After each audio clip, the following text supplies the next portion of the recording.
In this video guys, I will be sharing with you how you can send an e-transfer from Canada to India.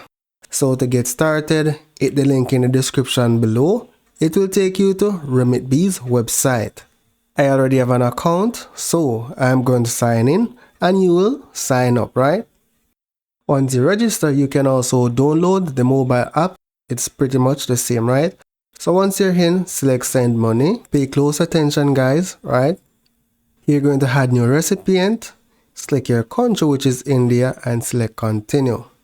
Select bank deposit and select your sub method and select continue. Complete the recipient name, so that can be yourself or somebody else. Provide a phone number. The email address is optional, right? And then you're going to provide the bank details and select continue. However, I'm going to be demonstrating this using my US bank account. So I'm going to select my US account.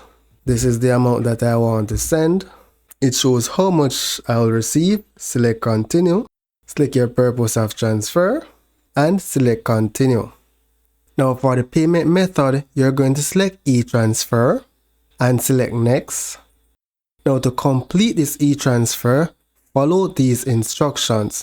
Log into your online banking and send a new Interact e-transfer using the recipient data displayed below. So the recipient name is RemitBee and the recipient email address is auto-remitbee.com.